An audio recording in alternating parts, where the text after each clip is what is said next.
Hello and welcome to the Story Pilgrim, episode 48, Houston, no problem. Now, if I said Houston, what comes to mind? Whitney? Beyonce? Oil? Maybe the Oilers if you're of a certain generation? Maybe NASA? For me, it's always Tom Hanks, Apollo 13, Houston, we have a problem. That line's etched into the collective brain, and I'm a sucker for space films. Doesn't matter how ropey they are, if it's in zero gravity, I'm sold. So naturally, you'd think I'd make time to visit NASA.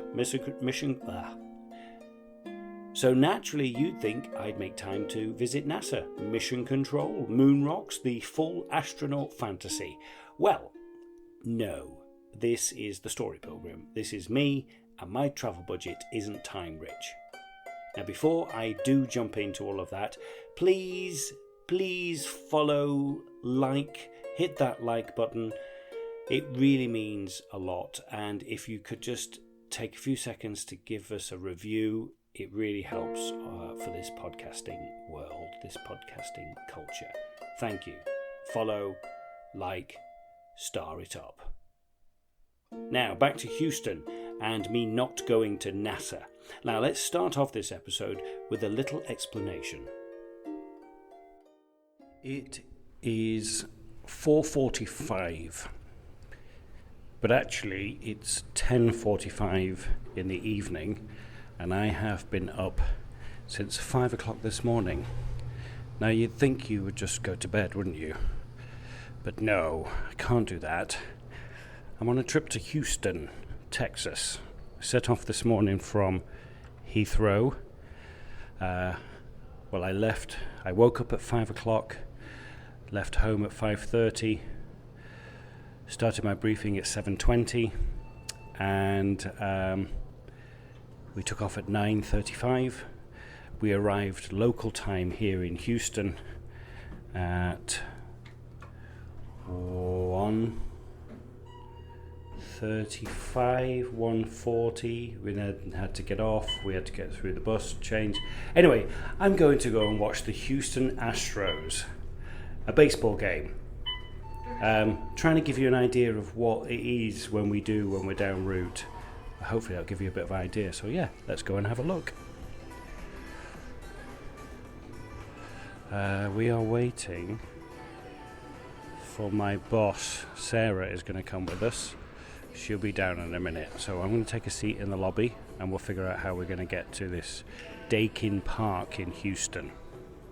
It's going to be fun.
So here I am at the Houston Astros.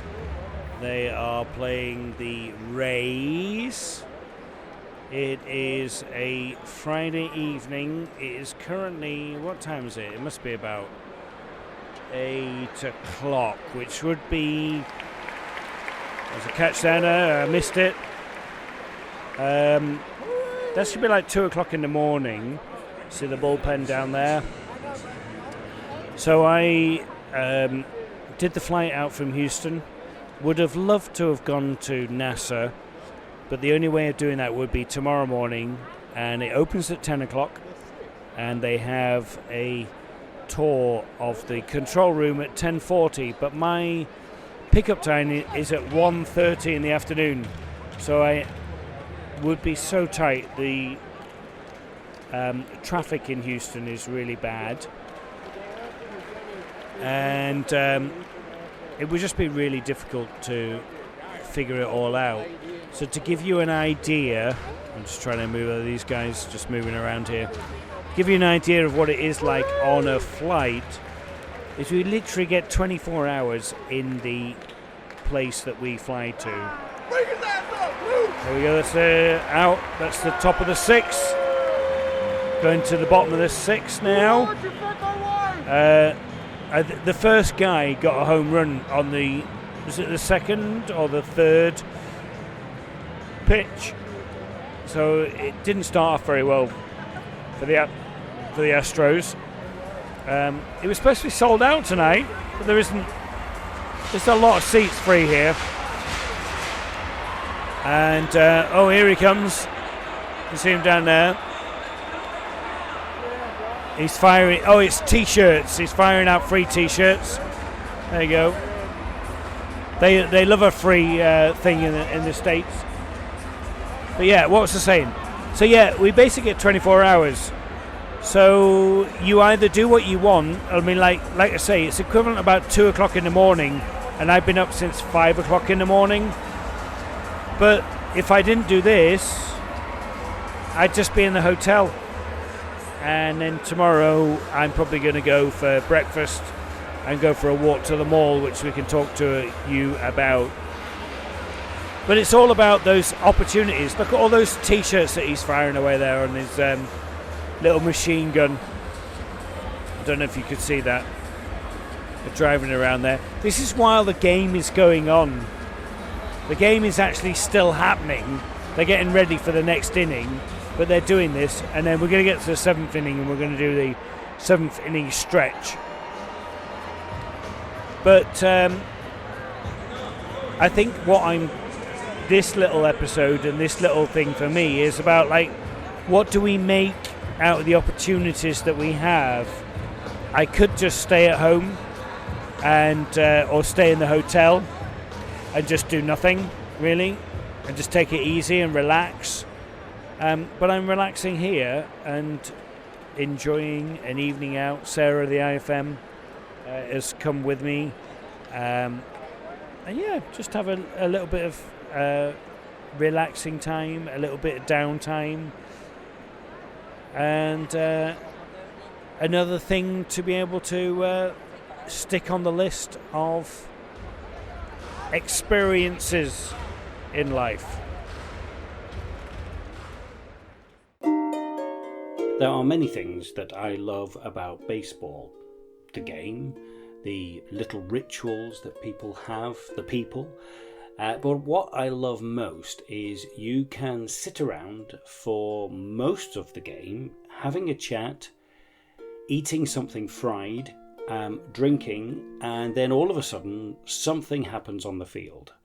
You may or may not even see it. You might just hear a crack, but the whole stadium engages, connects to that moment, loves it, boos it, has lots of joy, lots of frustration, anger, happiness, and then you all go back to what you were doing before.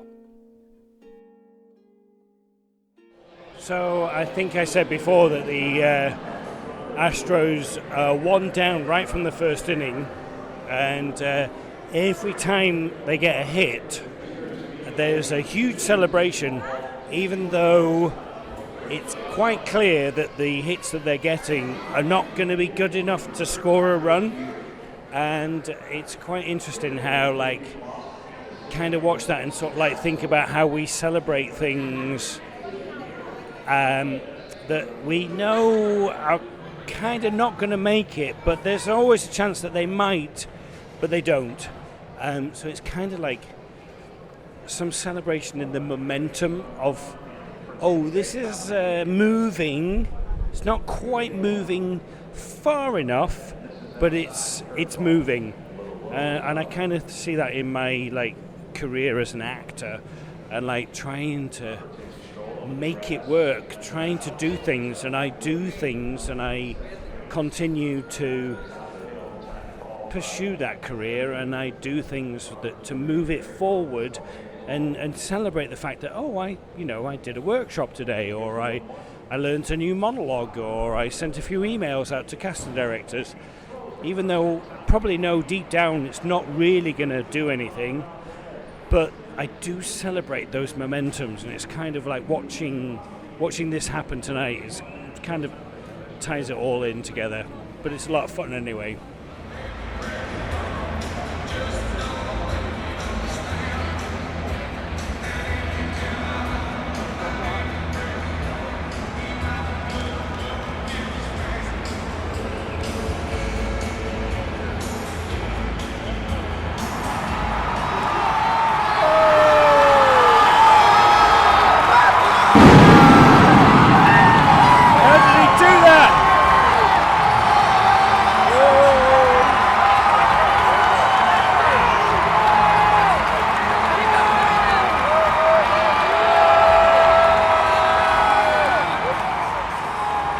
And the train is going, it's going out. Look, the train is off. No, he's gone. He's out. Right, I can go home now. See you later. I love the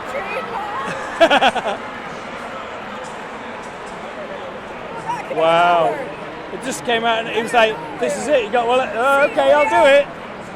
It's kind of like, it's like, oh yeah, I guess I've got to do now. I've got to turn up. That was brilliant. Oh, big crowd. Oh, there's more. It's the last on, is it? I kind of don't think it's on.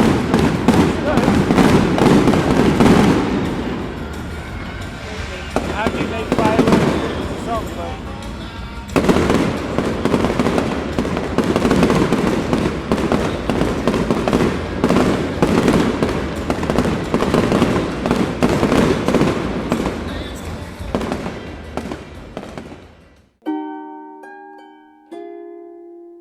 Hurrah! The Astros won! Yes! And just before the winning home run, I turned to someone and I said, if this guy doesn't do it, then we're going to be here for quite a while. Third pitch, cracked it out the park. The crowd goes wild. It is pure theatre. Everyone's on their feet. The kind of moment that you couldn't script anyone better. But, I might try.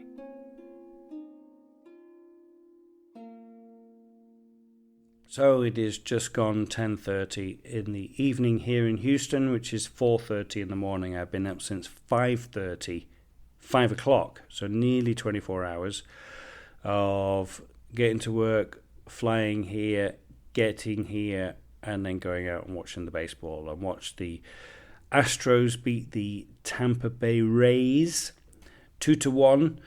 Lots of fireworks at the end there. It was a lot of fun. So I'm going to get some sleep now, and then tomorrow morning we will see what that has installed, see how I sleep, and see what we can do in the morning.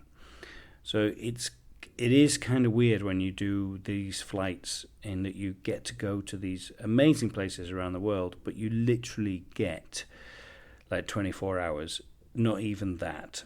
So it's like, what do you do? Do you do something or do you not? The nice thing here at Houston is that we get this lovely breakfast. Well, we don't get it. You have to pay for it. But we get 50% off. So for just $20, I mean, there's all eggs and sausages and bacon. And there's a little charcuterie with the... look at all that fruit. Look at that. Good stuff. So this is one of the lovely bits in Houston at this lovely hotel.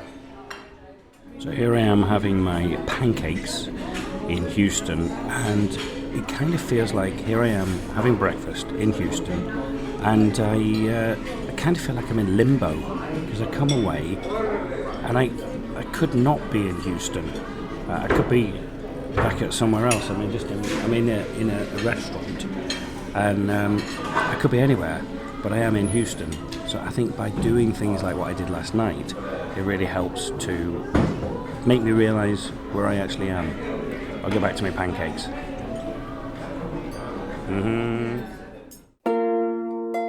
After breakfast, I wanted a walk. Nothing dramatic, just to stretch the legs and clear my head. Now, time was tight. This is why I wasn't able to make it to NASA. I travelled nearly 5,000 miles for 24 hours on the ground. The urge is always to try and cram it all in, but there is a point where it just becomes nonsense. So I took a stroll down to the Galleria Mall, just enough to say that I saw something else other than the inside of a hotel room and the Astros Dakin Park. Sometimes that's all you get, and sometimes that is enough. I've come out for a walk this morning. I'm going down to the Galleria Mall. I am walking along Post Oak Boulevard, and right next to me there is Dick's. You can't see it over there, but there is a pub over there called Ducky McSweeney's. I always thought Dick's is a really funny name. It's a big sporting goods store here in America. But yeah, just come out for a walk just basically, it kind of makes me feel like I'm here, kind of like going out last night to the baseball game. I think we always it's easy to confuse geography with presence. Makes me feel like I'm here, but I'm kind of not here as well, because I'm thinking about, I've got a flight to go home in a few hours, so I'm already thinking ahead of this moment in time. And I think that's what I've enjoyed having Todd, is I absolutely have to stay present when I'm with Todd, because he is ever present. He's always in the moment, smelling things, looking at things, reacting to things, and I can basically sometimes just go through my day as like a box ticking exercise. Just like, yep, done that, okay, what's next? Or what am I thinking about next? Where am I going next? So just getting out and about helps me to kind of realise that I am here, and also realise that I am not. Wait, traveling south.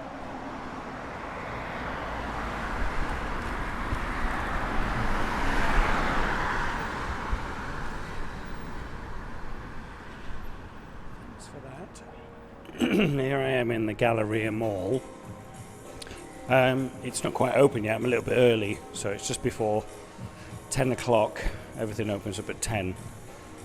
But I'm surrounded by shops here, full of stuff that I absolutely do not need.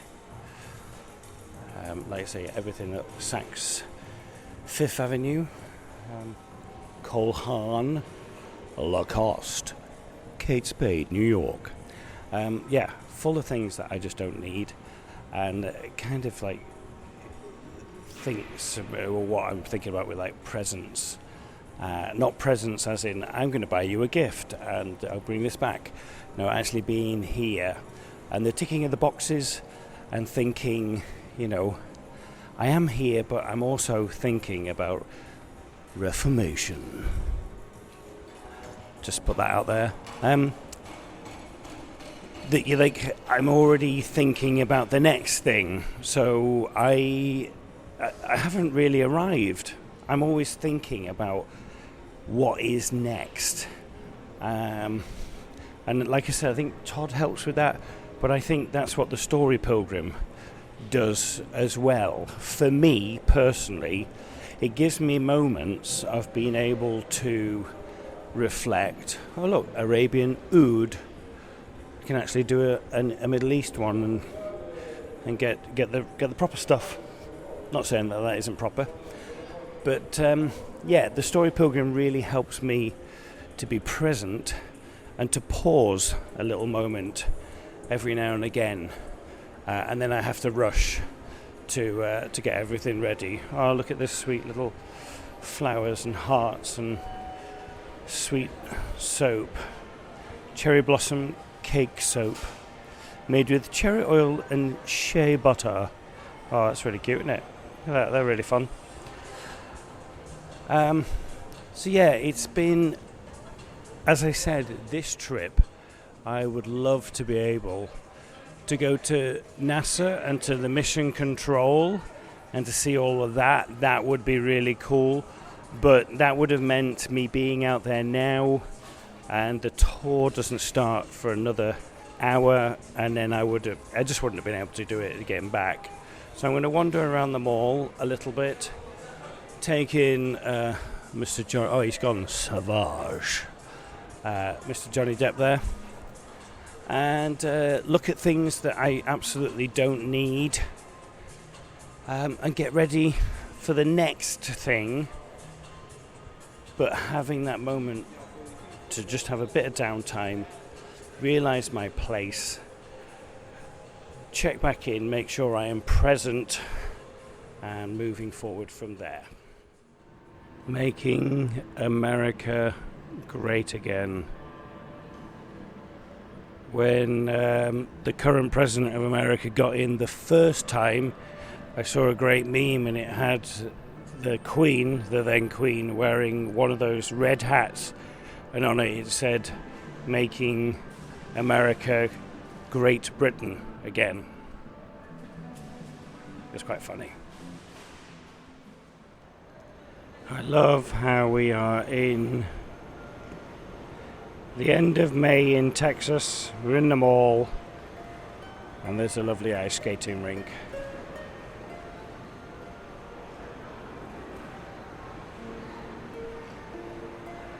Next to the food court.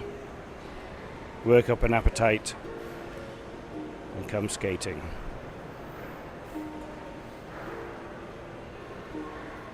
Just 24 hours in Houston. Again, a walk, breakfast, no NASA, no problem. Because that's how these trips go. You travel all that way for something brief, something unfinished. You skim the surface of a city and leave before it even knows your name. But maybe that's not a failure. Maybe that's the point. There is a strange honesty in these short stopovers. You don't pretend you belong there. You don't pretend you're settled.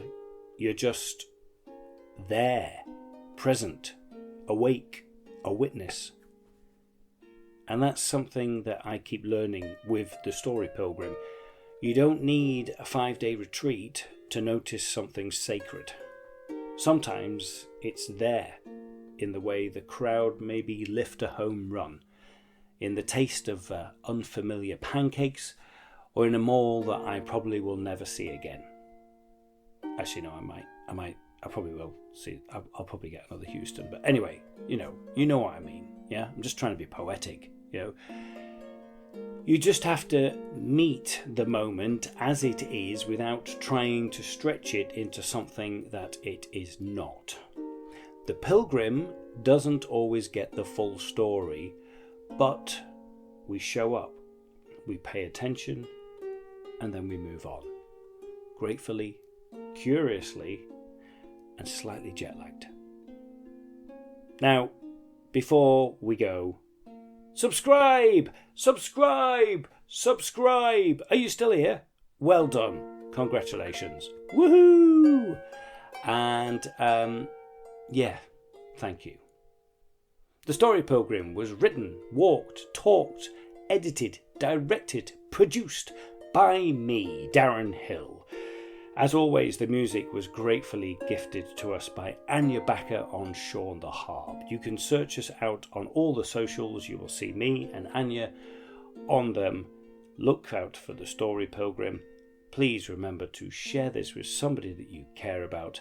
Until the next time, Buen camino, and keep listening.